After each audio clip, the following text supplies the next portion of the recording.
नमस्कार दोस्तों, आप सभी का स्वागत है इस नए वीडियो में। इस वीडियो में हम बात करने वाले हैं क्लास 10th और 10th का हिंदी सब्जेक्ट, और हिंदी का चैप्टर नंबर है 7 और उस चैप्टर का नाम है परंपरा का मूल्यांकन।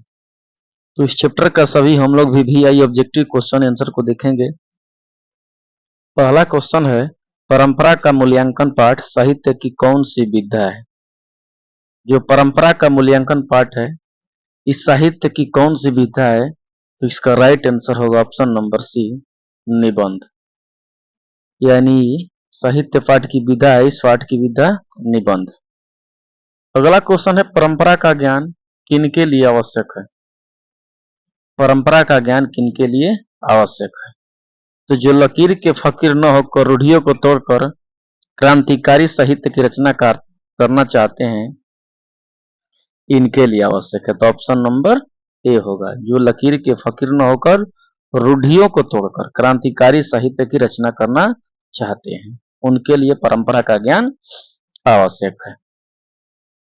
अगला क्वेश्चन है, परंपरा का मूल्यांकन शीर्षक पाठ के लेखक कौन है? जो परंपरा का मूल्यांकन पाठ है, उसका लेखक कौन है? राइट आंसर होगा ए, रामविलास शर्मा। यानी परंपरा का मूल्यांकन पाठ के लेखक हैं रामविलास शर्मा। रामविलास शर्मा का जन्म कब हुआ था? तो रामविलास शर्मा का जन्म 10 अक्टूबर 1912 में हुआ था। 10 अक्टूबर 1912 में। रामविलास शर्मा को किस कृति के लिए साहित्य अकादमी पुरस्कार प्राप्त हुआ है? अगला क्वेश्चन है 5वां नंबर, रामविलास शर्मा को किस कृति के लिए साहित्य अकादमी पुरस्कार प्राप्त हुआ है? तो राइट आंसर होगा निराला की साहित्य साधना। निराला की साहित्य साधना, option number C. Ramvilas Sharma के अनुसार साहित्य की परंपरा का मूल्यांकन लाभ किस व्यवस्था में संभव है? या भारत की राष्ट्रीय क्षमता का पूर्ण विकास किस व्यवस्था में संभव है?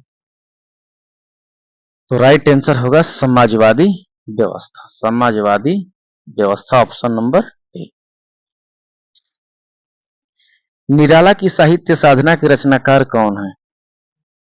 निराला की साहित्य साधना के रचनाकार है, निराला की साहित्य साधना के लेखक कौन है? तो राइट आंसर होगा option number D, Ramvilas Sharma. Ramvilas Sharma.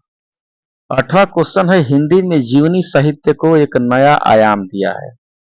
Hindi में जीवनी साहित्य को एक नया आयाम दिया है, तो रामविलास शर्मा ने, option number C, Ramvilas Sharma ने एक नया आयाम दिया है हिंदी में जीवनी साहित्य को।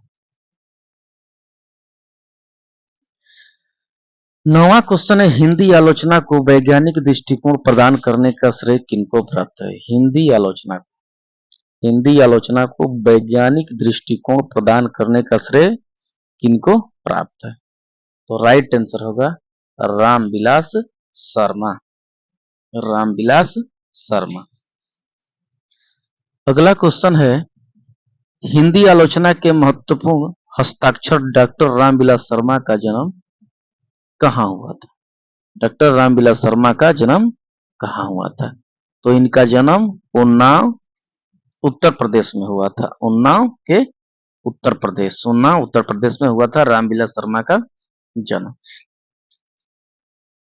साहित्य के विकास में प्रतिभाशाली मनुष्यों की तरह और किनकी विशेष भूमिका होती है? साहित्य के विकास में प्रतिभाशाली मनुष्यों की तरह और किनकी विशेष भूमिका होती है? तो राइट आंसर होगा ऑप्शन बी, धर्म की। लेखक रामविलास शर्मा के गांव का नाम था। लेखक जो रामविलास शर्मा है, उनके गांव का नाम क्या था? तो उच्चगांव सानी। उच्चगांव सानी, उनके गांव का नाम है उच्चगांव सानी। जारशाही में थी, तो जारशाही सोवियत संघ रूस में था। सोवियत संघ रूस में था जारशाही। कला का पूर्णतः निर्दोष होना भी एक दोष क्यों माना जाता है? कला का पूर्णतः निर्दोष होना भी एक दोष क्यों माना जाता है?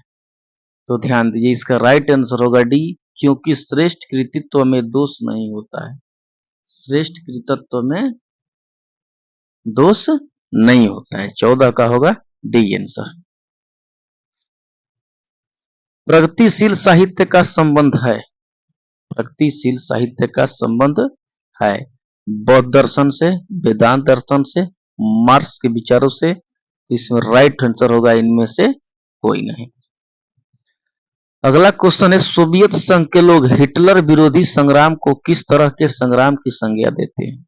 सोवियत संघ के लोग हिटलर विरोधी संग्राम को किस तरह के संग्राम की संज्ञा देते हैं? तो राइट आंसर होगा महान राष्ट्रीय संग्राम, महान राष्ट्रीय संग्राम। भौतिकवाद का अर्थ भाग्यवाद नहीं है, भौतिकवाद का अर्थ भाग्यवाद नहीं है। किस निबंध की पंक्ति है? किस निबंध की पंक्ति है? तो राइट आंसर होगा ऑप्शन बी, परंपरा का मूल्यांकन। राष्ट्र के गठन में इतिहास का कौन सा प्रवाह बहुत बड़ी निर्णायक शक्ति है? राष्ट्र के गठन में इतिहास का कौन सा प्रवाह बहुत बड़ी निर्णायक शक्ति है? तो राइट आंसर होगा ऑप्शन नंबर सी, लौकिक प्रवाह, लौकिक प्रवाह। अगला क्वेश्चन है, द्वंद्वात्मक भौतिकवाद मनुष्य की चेतना को, द्वंद्वात्मक भौतिकवाद मनुष्य की चेतना को आर्थिक संबंधों से प्रभावित मानते हुए उसकी सापेक्ष स्वाधीनता स्वीकार करता है। यह पंक्ति किस शीर्षक पाठ की है? तो राइट आंसर होगा परंपरा का मूल्यांकन।